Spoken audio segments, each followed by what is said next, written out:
Atenção cruzeirenses da rede 6-1 para o top de 6 segundos.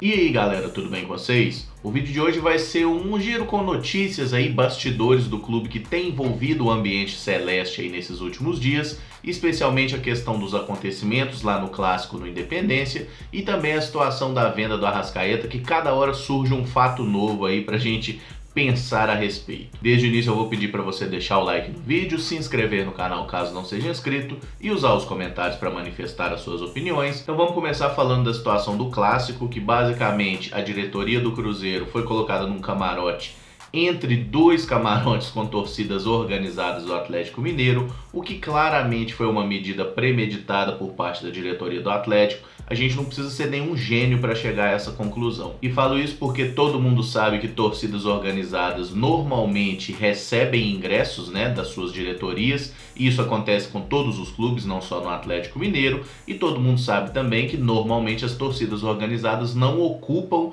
lugares em camarote de estádio, tá? Isso nem no Independência, nem no Mineirão, nem nenhum estádio que eu pelo menos já tenha ido. Mesmo o pessoal de diretoria de torcida organizada costuma estar na torcida organizada, na arquibancada. Ter esse pessoal em camarote é uma coisa completamente atípica. E para quem não acompanhou a situação, basicamente o Cruzeiro sempre ficava em um certo camarote lá no Independência nos clássicos contra o Atlético.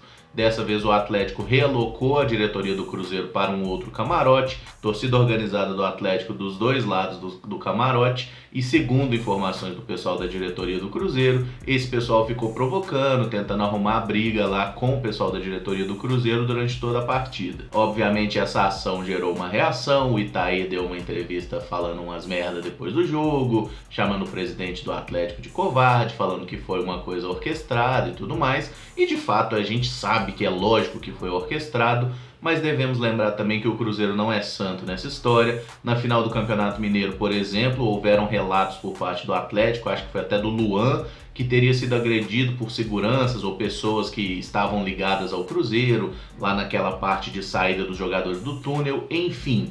Não tem santo nessa história, mas se a gente for analisar esse clássico entre Cruzeiro e Atlético, a gente deve ressaltar que sim, foi uma medida, digamos, questionável por parte da diretoria do Atlético e tinha como objetivo arrumar confusão mesmo, acirrar ainda mais os ânimos. Os clubes que tinham falado há pouco tempo atrás que pensavam em fazer clássicos com torcida dividida no Mineirão e tudo mais, agora retrocederam completamente nessa postura amigável que fingiam ter até alguns meses atrás e estão aí servindo para quê? Para nada, São duas diretorias feitas por homens velhos que agindo como crianças, então nada novo sob o céu. Sou extremamente patético ver a forma como esses caras tentam escapar de situações ou criar factoides aí, mas você fez isso, você que começou. Mano, na moral, na boa, isso é ridículo, entendeu? São duas diretorias de clubes gigantes agindo como crianças birrentas, de lado a lado, O tia, foi ele que começou.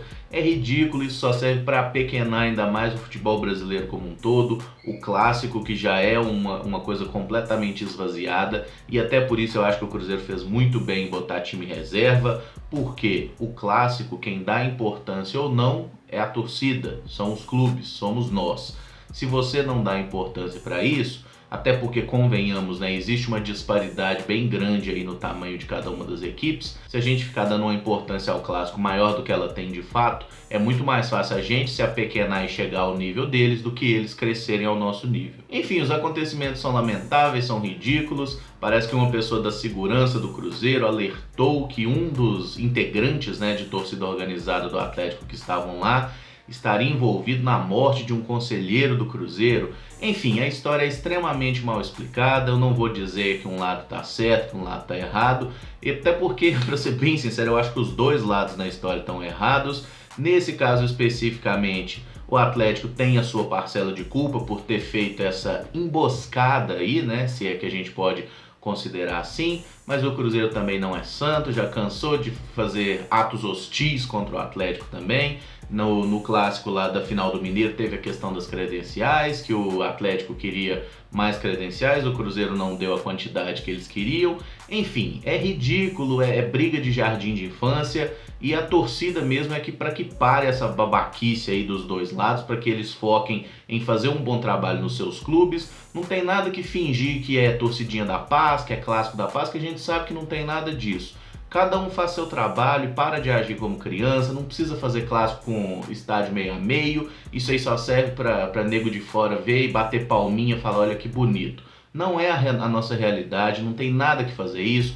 Cada um tem seu estádio, 90% contra 10% para cada lado. Que cada um se respeite e pare com essas babaquices fora de campo, que isso só serve para tirar completamente qualquer tipo de brilho aí do espetáculo em si, que é o futebol. Outra questão que eu vou falar brevemente, porque algumas pessoas pediram nos comentários, é sobre a venda do Arrascaeta.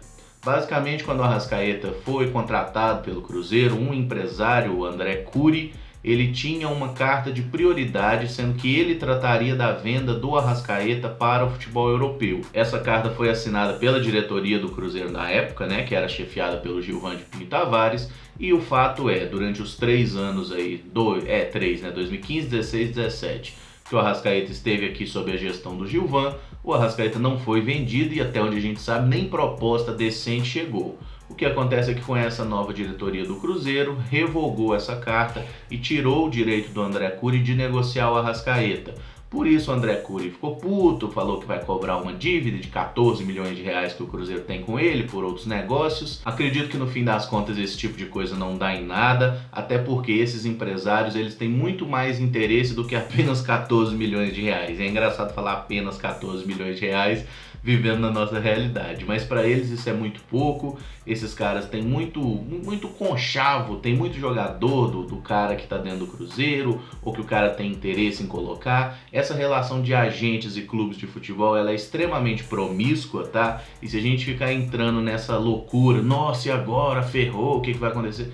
Não se preocupe com isso, eles vão se resolver internamente, seja com o Arrascaeta, seja dando prioridade para outro jogador, ou seja não negociando, mas é muito improvável que um empresário queira fechar a porta dele em um clube do tamanho do Cruzeiro. Então, eu sei que muitos de vocês leram essa matéria, foi até no UOL Esporte que saiu, e eu apenas convido vocês a tomar um pouco mais de cuidado com matérias do UOL Esporte, especialmente para vocês prestarem atenção no conteúdo das matérias que saem após derrotas do Atlético, tá? Repara isso e reparem quem assina essas matérias, que vocês são inteligentes, vocês vão entender do que eu tô falando, porque tem muito jornalista que trabalha com a camisa do Atlético por baixo do uniforme. É uma coisa triste, é uma coisa ridícula, mas é uma coisa que acontece muito. Então, assim, só prestem atenção mesmo que vocês vão chegar às próprias conclusões, eu não preciso falar nada. Tô passando um pouco da programação, que eu mudei um pouco do que eu falei na live de ontem. Nessa segunda-feira vai ter o pré-jogo como sempre, 18 horas. E na terça-feira de manhã eu vou botar o vídeo sobre a sequência do Futebol Manager, né? Que eu tô fazendo um post desse por semana com jogos lá do Save do FM com o Cruzeiro. Então vai na terça de manhã e depois vamos seguindo aí, vai continuar tendo vídeo todo dia, beleza? O vídeo de hoje é isso, se gostou deixa o like, se inscreve no canal caso não seja inscrito, usa os comentários, manifeste aí as suas opiniões. Muito obrigado por acompanhar, um abraço e até o próximo vídeo. Valeu!